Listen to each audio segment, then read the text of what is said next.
By the middle of the 1950s, African Americans had fought and died in war, achieved success in business, attained fame on the stage, on screen, and on the playing field.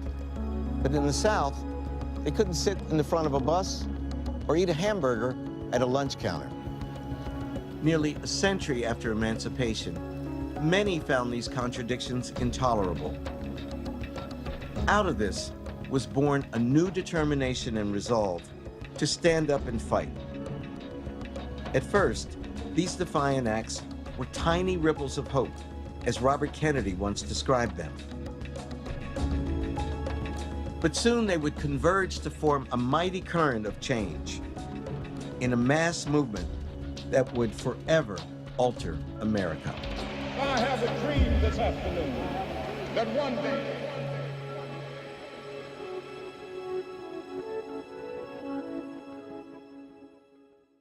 Funding for the African Americans, Many Rivers to Cross was made possible by Senegal, Africa, the door of no return. From these shores, millions of Africans went across oceans and continents, battlefields, racial barriers, and constitutional divides. Bank of America is proud to sponsor Many Rivers to Cross, an epic journey through 500 years of African American history. We believe connecting to our past helps us all create a better future. Yeah, they have it. Wi-Fi, settings. May I, Mr. Jones? Please. Some connections are generational. Thanks. Others, just a few minutes. Either way, our signal is strong and deeply rooted in the community. The simple joy of staying in touch. the Howard and Abby Milstein Foundation, in partnership with Hoover Milstein and Emigrant Bank. African American history is an epic story, our American story. We're proud to fund this important program. Please join us in supporting your public television station. The Coca-Cola Company, the Ford Foundation Just Films, Dr. Georgette Bennett and Dr. Leonard Polanski, in memory of Rabbi Mark H. Tannenbaum. Richard Gilder, the Hutchins Family Foundation, the National Endowment for the Humanities, the W.K. Kellogg Foundation, the Corporation for Public Broadcasting, and by viewers like you, thank you.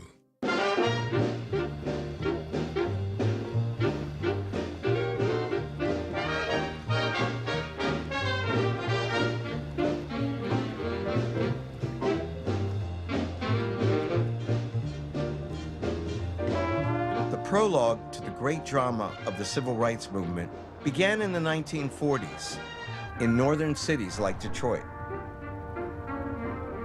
Tens of thousands of African Americans migrated here, lured by the promise of a better life.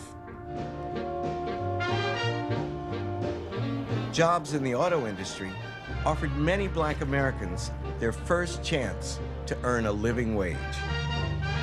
But economic opportunity did not mean equal treatment. My dad and 99% of all blacks worked in the foundry. The foundry is the dirtiest place at the Ford Motor Company you could have at that time. There were no unions, there was no vacation time. You punched in, you punched out, and my father would come home with burns all over his face. It was just humiliating. And the foundry was where they put Negroes. And the foundry was where they put Negroes. As Black workers poured into Detroit, racial tensions mounted over jobs, housing, even access to public space. Then, We interrupt the program to bring a special news bulletin to the Japanese of attack Pearl Harbor, Hawaii by air. Pearl Harbor turned Detroit and the rest of America upside down. Just another relatively simple automobile. Almost overnight, the automobile industry stopped manufacturing cars and started making bombers. Had to be perfect. Another giant missile shows power. Facing labor shortages and pressure from Black leaders, FDR integrated the defense industry assembly lines.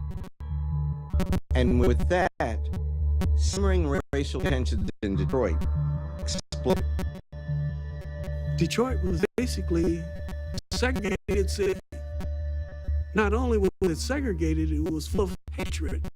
You could see animosity between blacks and whites. You had this mixture, southern whites and southern blacks, for the first time, be integrated because of the war efforts. It was explosive. The atmosphere engulfed our city.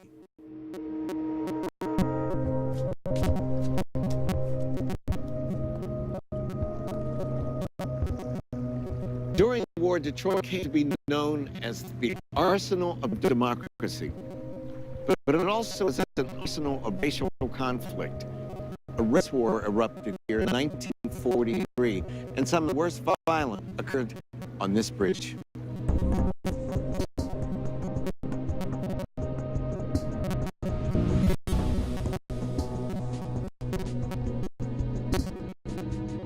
The riots broke out. Everything was in chaos, my God.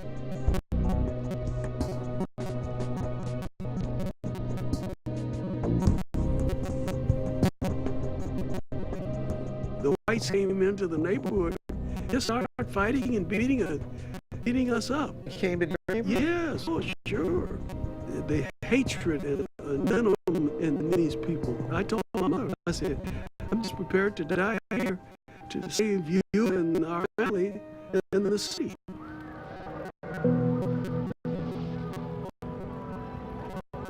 By the time the two-day riot ended, 24 African Americans dead, more than half killed by the Detroit police.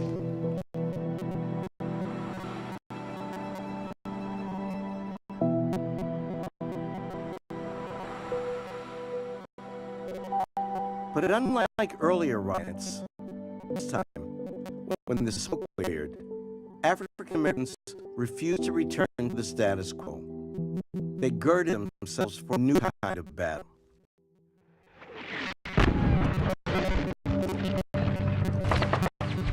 With the advent of World War II, African Americans saw a further opportunity to press their cause. Hundreds of thousands went to war with the expectation that their service would earn them equal rights once and for all. Black men fought in every American war since the American Revolution in return for the promise of equality, but never received the rightful citizenship. Black servicemen and black leaders decided in World War II that they would finally force America to make good on that promise.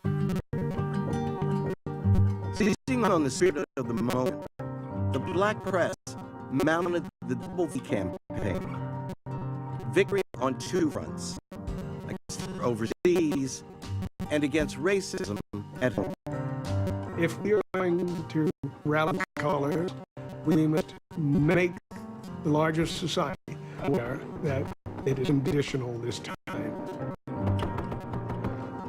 Victory at home and victory abroad became the mantra of men and women as they marched on. What happened was they went overseas, made a lot of difference because they got a greater sense of themselves, right? They got a greater measure of themselves. Christopher Parker, a Navy veteran, has written about black servicemen and the fight for equal rights. A lot of these men wanted to fight because they wanted to prove their manhood. They wanted to prove their patriotism. Right? They were participating in something that they thought would actually not only free them, but also they were participating in something that was bigger than them. Right? The world's safer democracy. Exactly. And some want truth. Tried to bring Jim Crow with them. Mm-hmm. And these black men are like, not today. Mm-hmm. We're wearing the same uniform, fight for the same stuff here. Right. We could die. That's right. Equally. So they became accustomed to fighting Jim Crow overseas. So it was nothing but a thing when they came back. So it's a new Negro yes. who returned from the war. Yes. Soldiers who have experienced, who have liberated concentration camps even. There is now a seriousness of purpose. We believe that the return would bring us to a world that was mending itself and improving race relations. Well, wishful thinking. Though black soldiers had changed, much of the rest of the country still had not.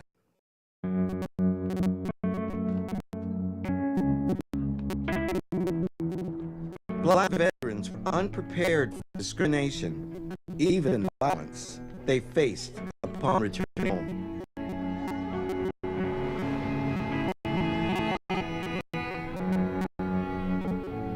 It was February 1946. Army Sergeant Isaac Wood, just back from tour of duty in the Pacific, boarded a bus in Augusta, Georgia. At a routine stop, Sergeant Wood, in full uniform, asked if he could use the restroom. The bus driver cursed him and said no. Woodard cursed him back, demanding respect. When they arrived next stop, Woodard was called off the bus, where 2 police officers were waiting for him. When he tried to tell his story, one of the officers beat him in the head with a nightstick, driving the end of it into his eyes.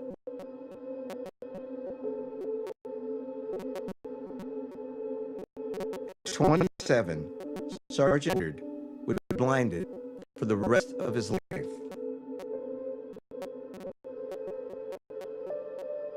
African Americans mourned the Woodard incident within their own communities. But now, after the war, many white Americans shared their shock and horror. What did it cost to be a Negro? In Macon, South Carolina, it cost a man's eyes. Film director Orson Welles, who hosted a weekly political radio broadcast, voted an entire show to the Wood incident, expressing his disgust for 2 policemen. Officer X, all America is ashamed. If there's room for committee, you can have your far more blind than he. But even when they weren't overtly political, radio broadcasts were beginning to shake up the status quo, especially in the South, where you'd segregate virtually everything but the airwaves. WDIA 50,000 watts goodwill invites you to join us. In 1949, white-owned Memphis radio station WDIA became an accidental agent of social change.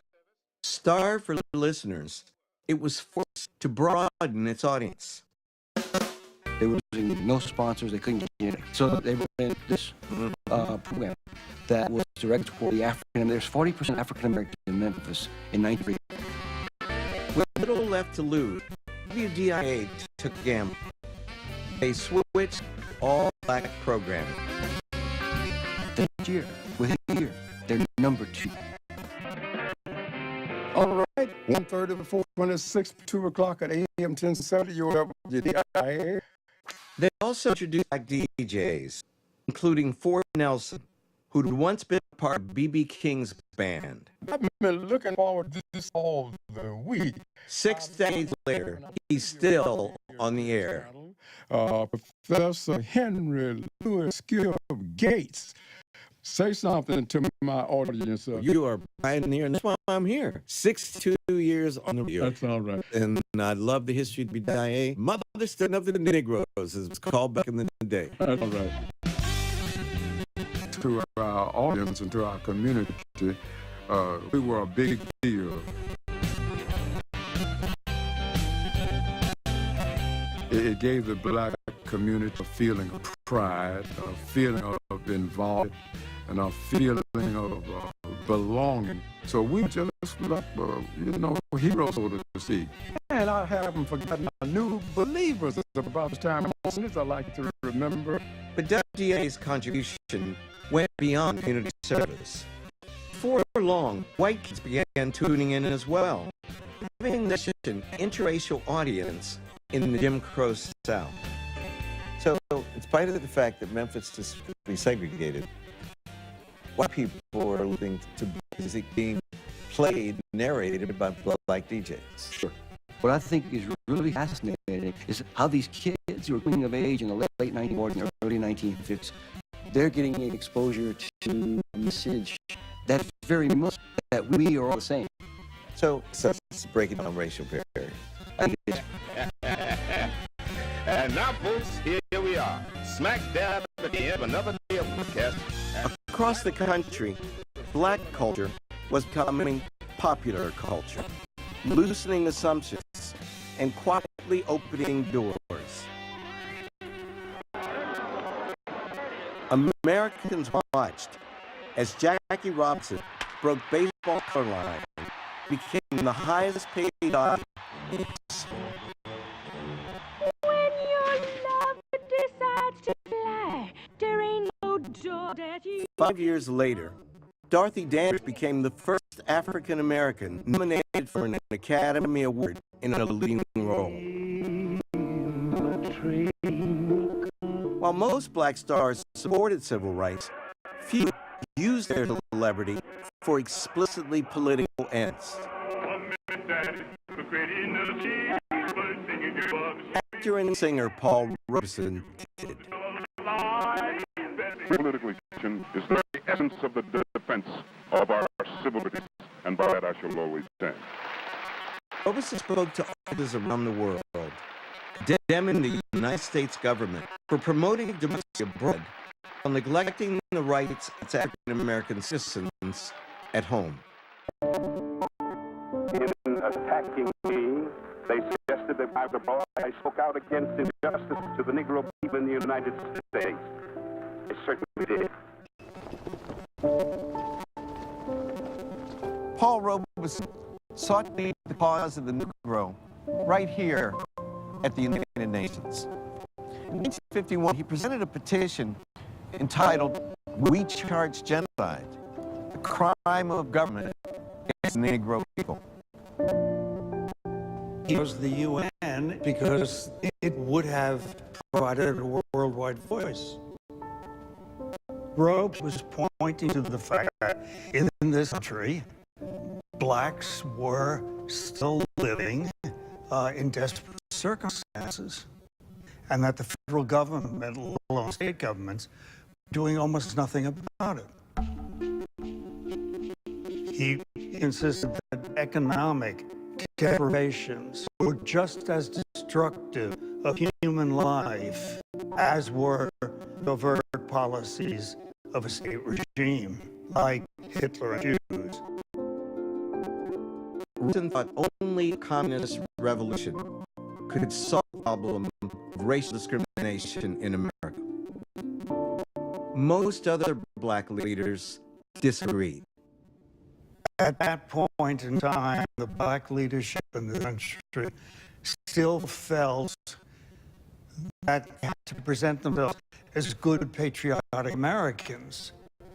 And there was no room for Robeson in that scenario. For more than a decade, the NAACP had been mounting a painstaking legal effort to dismantle Jim Crow. Robeson, to them, was a dangerous gadfly. How important do you think Robeson was to the creation of the civil rights movement? Once the modern civil rights movement got going, he was not regarded as one of the great precursors, which in fact he was. He was always on the cutting edge of racial justice. Robeson introduced a tactic that, when the time was right, others would repeat. His public shaming of the United States before the world would prove to be a key strategy used by others in the mass movement to come. A movement that would ultimately sweep the nation, but that began in the American South.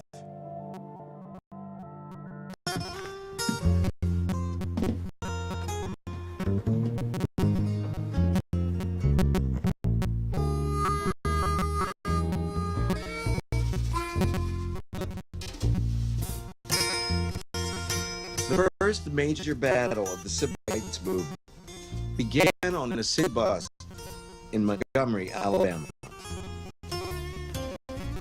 On this bus, on December 1955, Rosa Parks refused to give a seat to a white man. The battle over this very seat launched the revolution, and Rosa Parks became an icon. Civil rights leaders had long been looking for the ideal candidate to challenge segregation on public buses. Mrs. Parks fit the bill perfectly. She, of course, doesn't come out of nowhere. There had been runs of 3 women who were thought to be not quite perfect. So the stars were aligned with Rosa Parks, a wonderfully composed and courageous woman. Rosa Parks' dignified manner masked her long history as a tenacious activist. She had gone to the Highlander Folk School in Tennessee, the cockpit for much labor organizing and civil rights planning, and so she had, in a sense, already had a dress rehearsal experience. I heard somebody say it once that when Rosa Parks sat down, black people stood up. That's right. She democratized the movement. It became a people's movement at all levels. Inspired by Parks's example, Montgomery's black community opted to walk to jobs instead of riding the city's bus. Many great lines in the rights movement. There is none better than the black maid who in the second week said, "My feet are tired, but my soul is fit." That was a statement of inspiration, and it was a statement saying, let's get on with it. 90% at least of the regular Negro bus passengers are staying off the buses, and we plan to continue until something is done. The black effort came to be led by an unknown young minister from Atlanta. 26-year-old Martin Luther King Jr.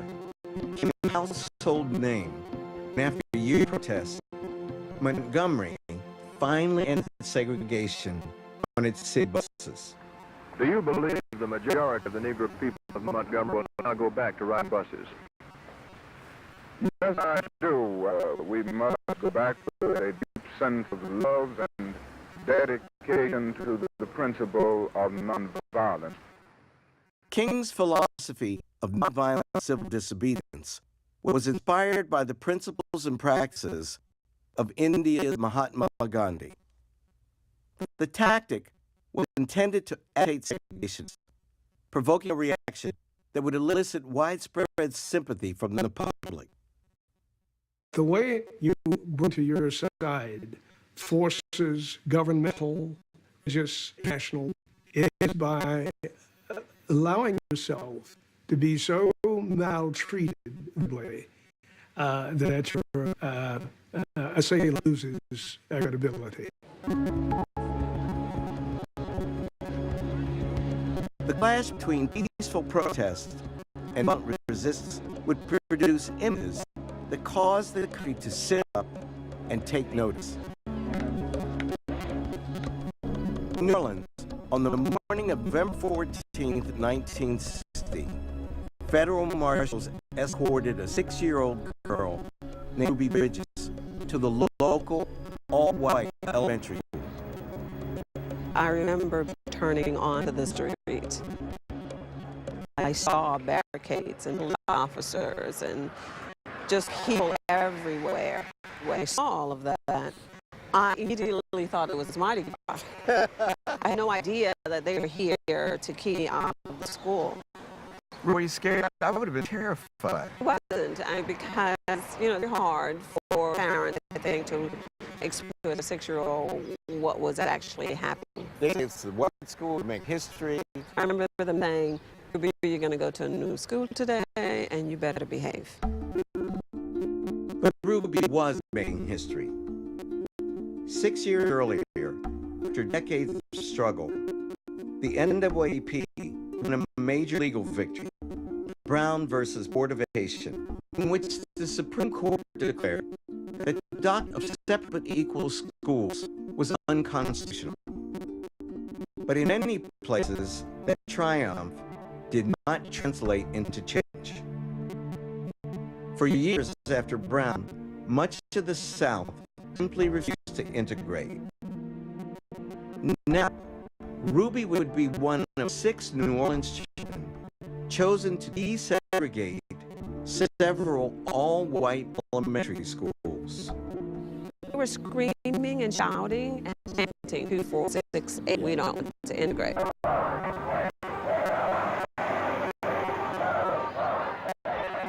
Downtown New Orleans, screaming at a Negro child as she entered the William Brown Elementary School for the city to be integrated.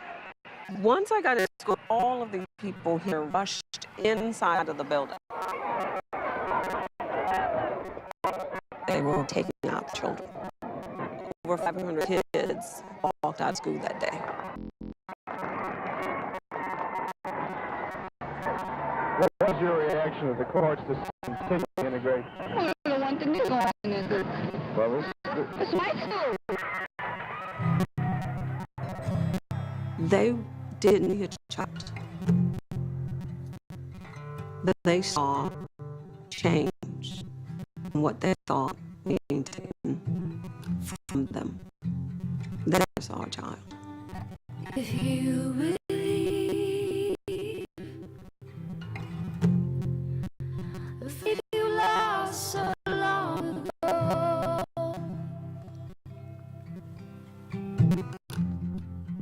will turn upon your shore. The image of a 6-year-old child heckled by an angry mom became a powerful icon for the young movement. Ruby's example soon inspired others. There is still opposition to integration here. Integration is being accomplished. Nonviolent direct action was contagious. African American students began crossing the color line at historically white colleges and universities throughout the South. We had one in mind, and that was championing bigotry and Jim Crow.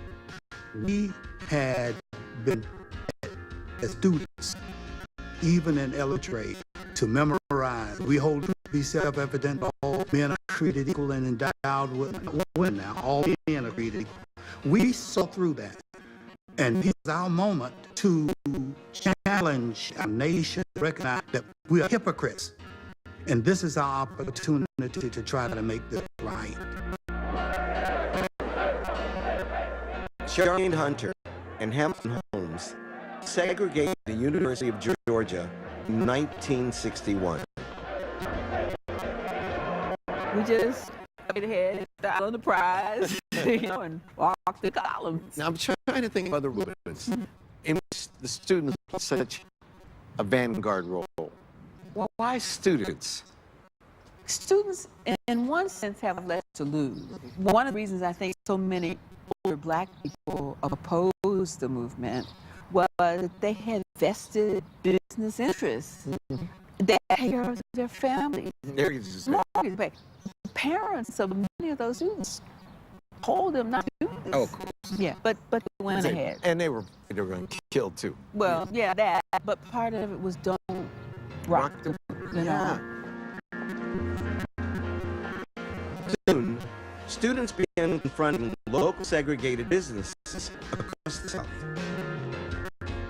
Diane Nash was a student in Nashville when, together with John Lewis, she helped lead a campaign to desegregate these lunch counters.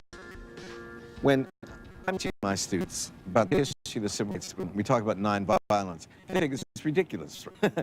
How long did it take you to wrap your head around the genius of nonviolent passive resistance? I didn't think nonviolence would work. The idea of guns and power violence compared to nonviolence, violence would work better. But what question this raises to us is how we might act nonviolently. Nash and Lewis attended workshops led by the Reverend James Lawson. They trained students in the tactics of nonviolence. The workshops in Nashville were the only organization that was trying to do anything to combat segregation. That's why it kept going. Now, we have to have one major role-playing experience. We just didn't wake one morning and say, I'm going to go and sit in. We had role-play, social drama. Send them all back to Africa. Why don't someone get these niggas out of here?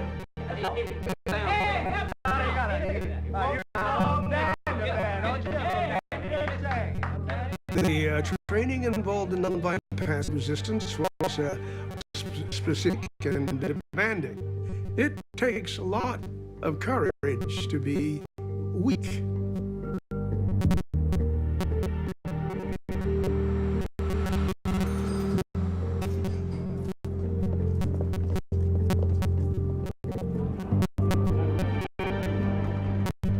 We had the very sit in Nashville. I asked him to wait for a hamburger and a Coke. I said, I'm sorry, it does not love serve niggers in here. And I want this to have to love the people denied me service.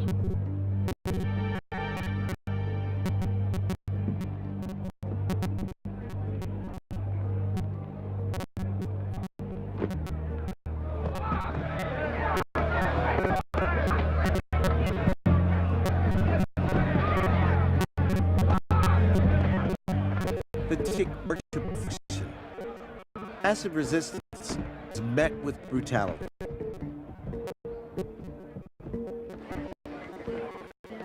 You believe in freedom cannot rest. First to contend with the escalating violence, Nashville became the first major city in the South to desegregate its line counters. When you get confronted, particularly the way that we were confronted, it caused us to reach down inside of ourselves and find something that we didn't know was there. And guess what it was? It was courage. To me, young people come first. By the end of April in 1960, over 50,000 students had staged sit-ins throughout the South. They were becoming the vanguard of the civil rights struggle.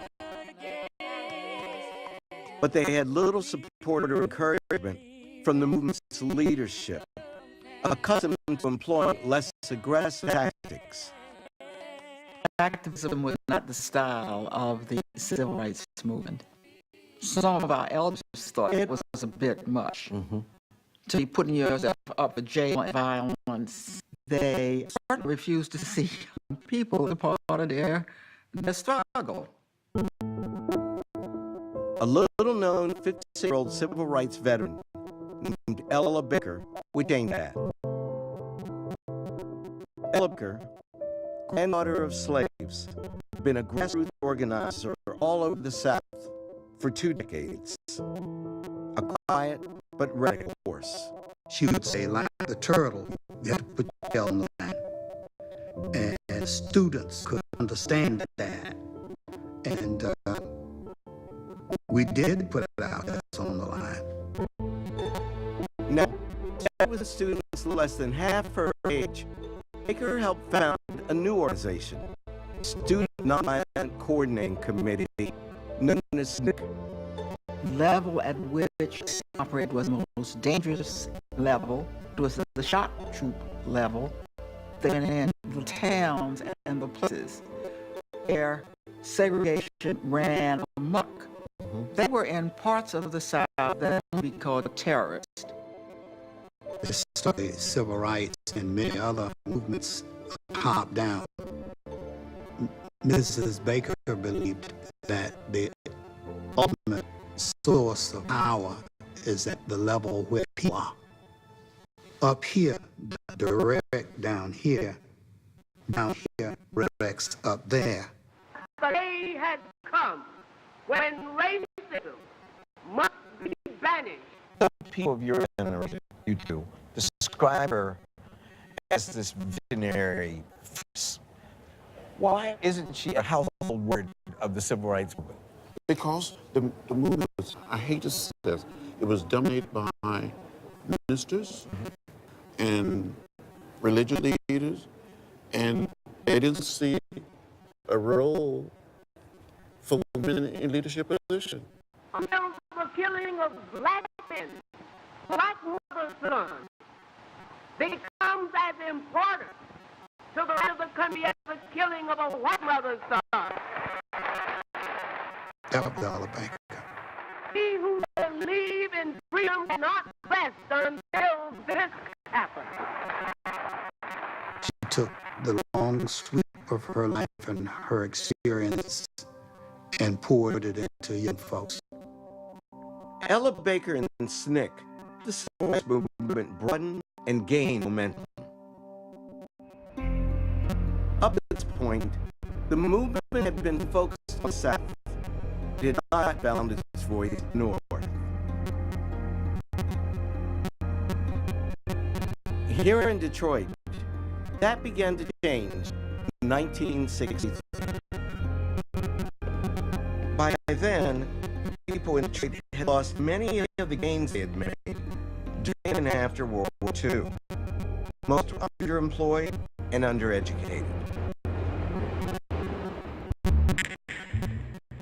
Detroit was also the home of what would become the most successful black-owned business in the country. On this street, a man named Berry Gordy founded a small record label, transformed it into a factory of black creative genius. He quit Motown.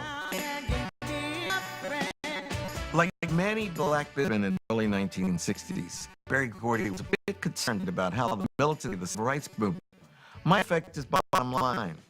But all that changed the day that Reverend Dr. King Jr. came to town. Dr. King came to Detroit in June 1963, hoping to spread his gospel of nonviolence to a northern audience. Segregation is a cancer in the body politic. It must be removed before our democratic health can be realized. Always want to spot a trend, Berry Gordy stepped in to sell speech. You know what that speech was? It was the prototype of I Have a Dream. I have dreamed this afternoon that one day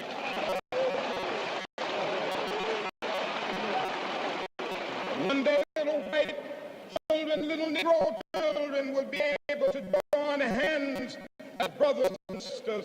I have a dream this afternoon. Detroit's cavernous Cobo Hall, Dr. King spoke before 25,000 eager listeners. Simply because people want to be free. The recording of the speech made it on Billboard charts. We can see the power of nonviolence. We come to see that this method is not a weak method. That same year, a different voice came to Detroit as well. Revolution is blood. Revolution is hostile. Revolution knows no compromise. A different kind of speech was recorded. Revolution overturns and destroys everything that gets its way.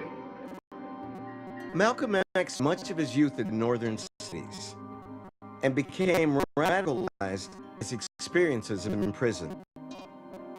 While there, he converted to the Nation of Islam and embraced the concept of armed self-defense. There's no such thing as a non-violent revolution. Whoever heard of a revolution where the last thing we shall overcome? Malcolm X appealed to those patient with the pace of the movement unfolding in the South. To them, nonviolent was a capitulation. Facing police brutality, failing schools, and widespread unemployment, Northern African Americans less interested in desegregation than economic and racial justice. Malcolm's appeal on one level is with working class people, with the working poor, people who might be called underclass in contemporary America. Now, he also has an appeal beyond that as well, because Malcolm is able to articulate repressed emotions that even the black middle class and upper middle class feel. Really is Black America prosecuting attorney, prosecuting white Americans for what he's going to argue are crimes against the black community and black humanity. Where King serves as a defense attorney for both African Americans and whites towards each other. He's a mediator. For a brief moment, here in Detroit, in June of 1963, followers of Dr. King and Malcolm X came together, marching side by side in the Great Walk for Freedom, the largest march for racial equality up to that point. It was a tremendous gathering of blacks, and seeing my people together like this, marching for freedom, meant everything to me. It inspired me because I said, my God, if we work together and realize we can do it as a community, we can break these barriers down.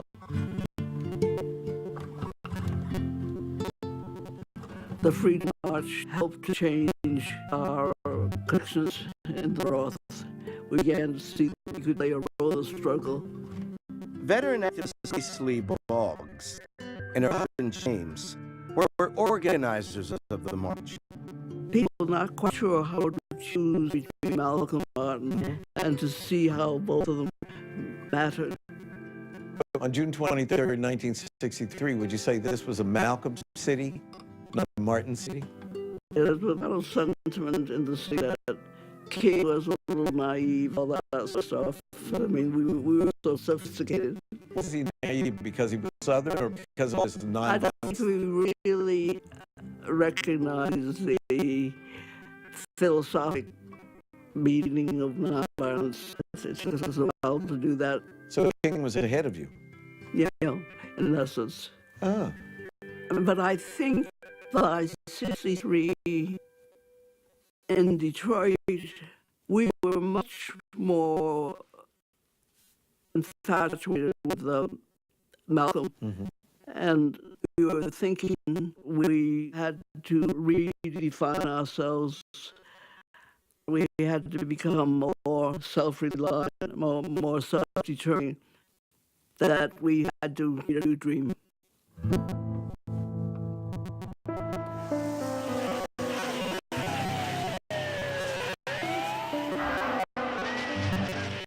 For the next few years, however, Dr. King's nonviolent civil disobedience continued to dominate the civil rights strategy as the movement spread across the country.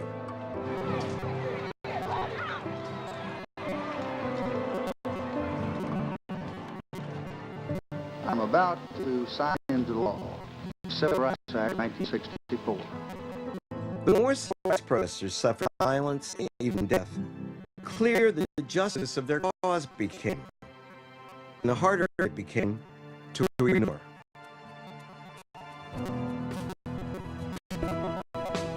The civil rights movement reached the climax on March 7, 1965, when a peaceful march for voting rights from Selma to Montgomery turned into what would become known as Pleasant. We'll march and pay ties to the nation, ties to the world, that hundreds and thousands of Negroes denied the right to vote. I remember so well on a particular day. We came to the highest on the bridge. Down below, we saw a sea of blue. Alabama troopers. And the man identified himself and said, "I'm Major John Cloud of the Alabama Troopers. This is an honorable march. I'll be allowed to continue." This is Major Cloud. You saw these guys put it in on their gas mask. They come toward us, beating us with nightsticks.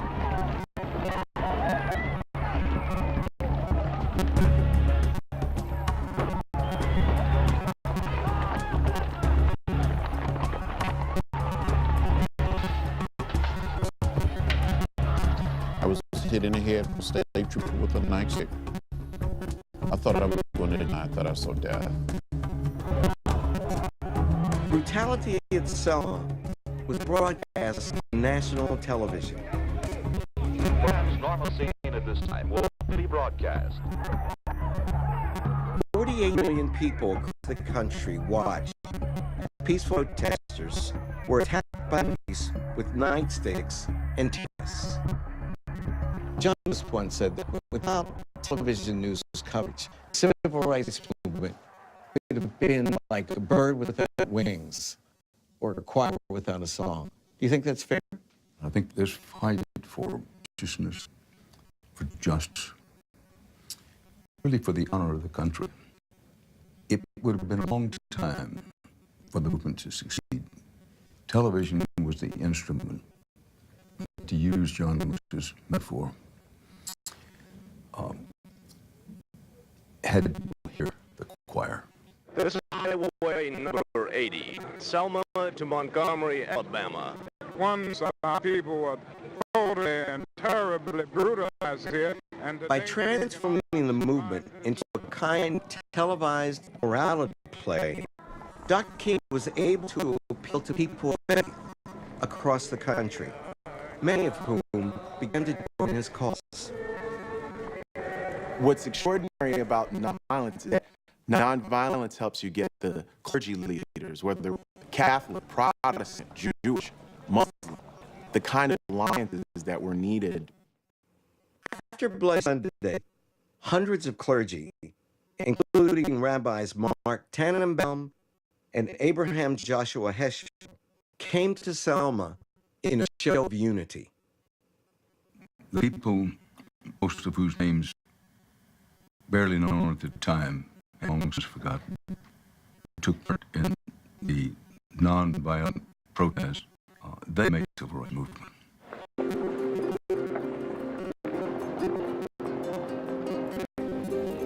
The outrage following the brutality of Selma incited demonstrations in over 80 cities across America. Once again, the treatment of its black citizens was becoming a liability to a nation trying to be the face of democracy around the world. The South was a national embarrassment. Congress and the White House were compelled to act. It's not just Negroes, really it's all of us who must overcome the crippling legacy of bigotry and injustice. March 15, 1965, President Lyndon Baines Johnson astonished the nation by invoking the phrase that had become the mantra of the movement. And we shall overcome. I watched that speech in our living room on our little black and white TV with my parents. Even then, at that age, tears came to my eyes. A few months later, President Johnson would sign our nation's first Voting Rights Act. Just 10 years following the Montgomery bus boycott, a revolution had occurred.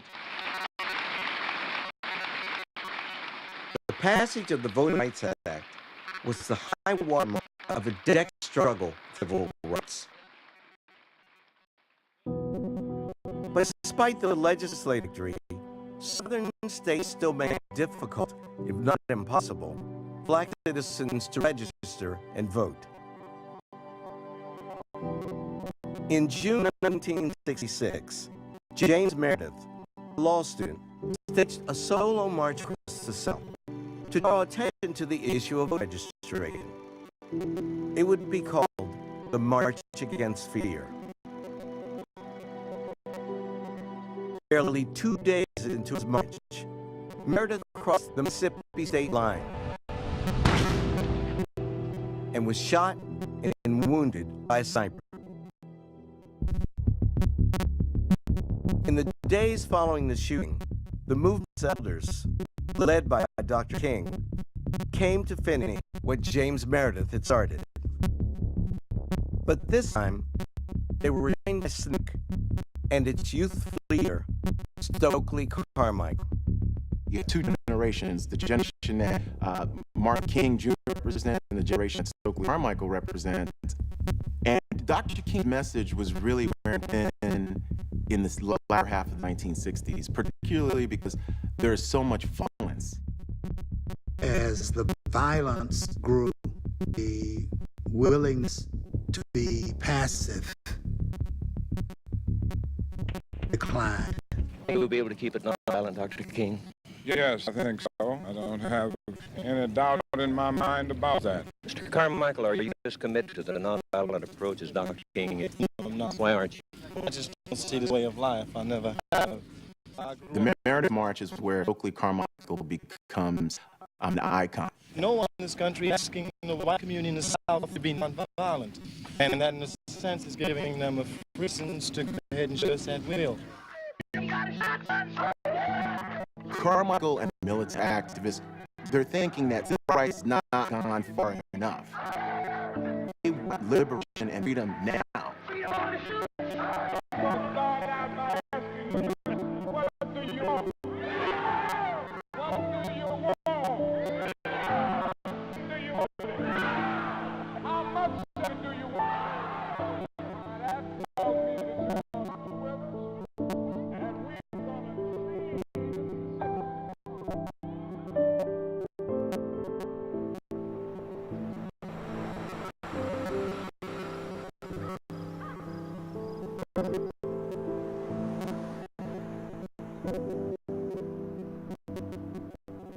We're here in the black community in the deep part of Mississippi.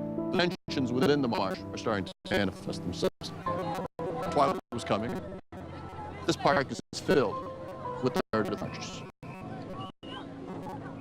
So Carmichael gets up to give. We the federal government. That's all we've been begging. And it's time we stand up and go over. He talks about black aspirations. He talks about how black is beautiful. He talks about how black people need to control their own communities. Every courthouse in Mississippi ought to be burned down tomorrow to get... When he drops the slogan, if you will, when he starts to say, what do we want? Black power. We want black power. We want black power. And starts urging on the crowd, and next thing you know, he's got this massive response. It's a turning point in African-American history, and certainly it's a turning point in the civil rights movement. I saw it that night on TV with my mother and my father. Yeah. What did it feel like? It was electric, man. I got goose flash. You know, it was like the tip of your head was about to come on. Activists have expressed a lot of these ideas already. Yeah, Blackboard. not in my living room. I've never heard of it before. I was like, wow, it's like a nuclear bomb going on.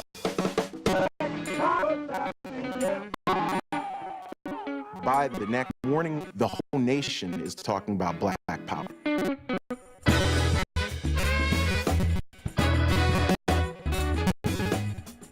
It's like the great last on these great civil rights leaders. And because of that dynamic going on between the different parts of the movement, there emerged, like it was a process, emerged a new movement. The new movement was the Black consciousness movement, which was not just political, but it was psychological break from the past. And saying we're moving to a new day, a new change, and we're going to do it on our terms.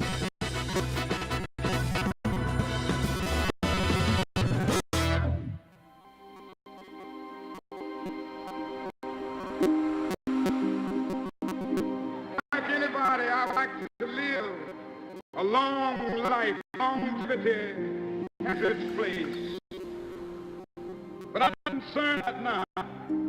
Nonviolent protest seemed to have run its course. The final tragic blow came on April 4, 1968. And I've seen the promised land. I ain't not yet there with you. Less than 2 years after the March Against Fear, the apostle of nonviolence would be followed by the very violence that he had spent his life opposing. So I'm happy tonight. I'm not worried about anything, not fearing any man.